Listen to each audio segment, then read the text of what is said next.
pegal pinggangnya. Capean mungkin tadi mencangkul. Siapa tadi di depan dah? Itu si Mutur dan si Ibul. Atuh tado, ama-ama semutan. Kenapa ya, Dak? Sakit juga? Mau urut juga kau? Enggak, Eda. Aku cuma lagi mikir. Sejak kapan Edaku ini jadi suka berpikir? Selama ini Edak santai-santai saja. Bangun, mandi langsung ke mata mual, mandi dan mencuci. Jodoh, tak pernah Edak pikir. Nah, itulah Eda. Sekarang lagi kepikiran. Jodoh, Iya. rekap. Heeh. Ngeri juga kan kalau misalnya sampai tua aku nggak menikah, nggak ada teman, nggak ada anak, sendirian di ladang, sendirian tidur, sendirian makan, sendirian anak.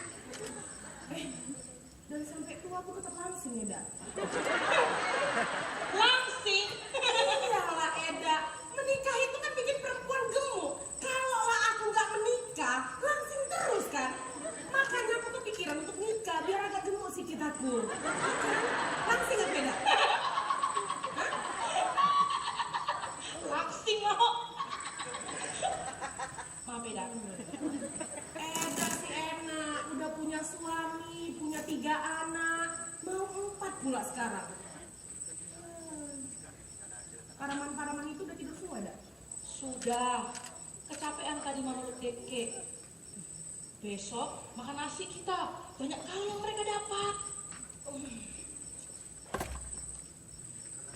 Sudahlah Dak, tidak usah terlalu dipikirkan. Jodoh itu datang pada waktunya.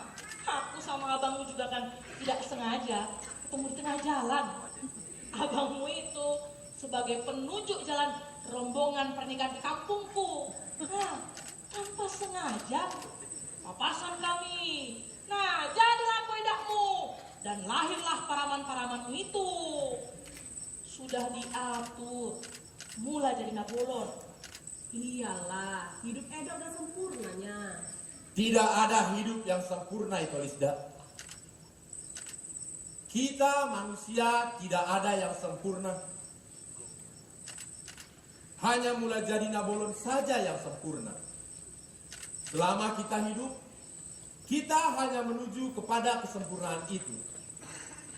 Tetapi pada akhirnya, tidak ada yang akan pernah tiba pada kesempurnaan itu. Bah, jadi pintar ngomong itu ini. Apa karena sakit pinggang? Inilah kau kan. Kasih tahu sedikit langsung nggak mau kau mendengar. Jelek pun itumu ini, kalau soal nasihat menasehati, ada bakatlah sedikit-sedikit. Bukannya aku nggak mau mendengarnya itu, cuma agak heran sedikit. Kenapa pula itu aku ini jadi bijaksana, ya kan? Macam bukan itu yang lagi ngomong. Apalagi datang yang dari pohon beringin itu. Malam-malam ini, nanti kalau benar-benar datang repot kita. Pulaknya kau bicara serius sekali dari tadi. Ada apa sih kalian ini? Ini, adikmu ini tiba-tiba cerita tentang jodoh yang tak datang. Itu. Hei, dakatnya jodohmu itu, Le. Sedekat tak taring dengan para-para. Sedekat butuha dengan hai-hai. Kaunya yang gak mau. Baik, rajin. Siapa? Siapa lagi? Si Toba. Tot. Masa yang kayak gitu dijodohkan sama adiknya? Nggak punya selera itu. Adiknya pendiam, diajak ngobrol, diam. Dikit-dikit, diam. Simsongan Mangalang Sasagun, nggak gaul. Nanti kalau laki-laki suka menggauli, kau yang gak mau. Ah, betul juga abang inilah. Ih, tak mau lah, nggak mau lah aku digauli.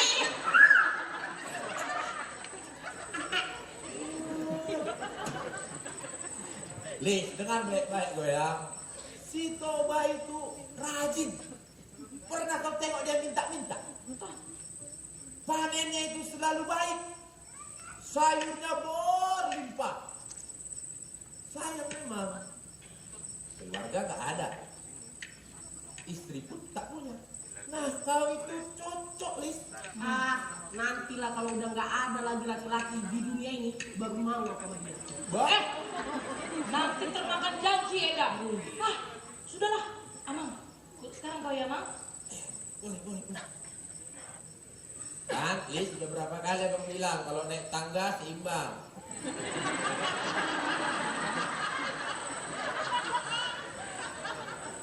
Udah makan kau, Lis? Inilah baru mau makan. Eda, nafsu dong hati-hati di manukon. Ada, tadi kan Eda yang mencucinya ke mata mual. Iya, tadi seingatku pun ada nih di sini.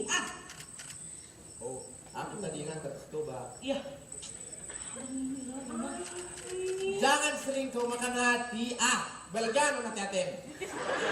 Makan itu ini, udah tahu itu makanan kesukaanku, dikasih yang pula sama si Toba. Hati aku pun dimakannya. Itu Eda udah makan ya? Enggak. Sudah, dari tadi kan sudah makan ya. Amang, bukalah bajumu. Kotor.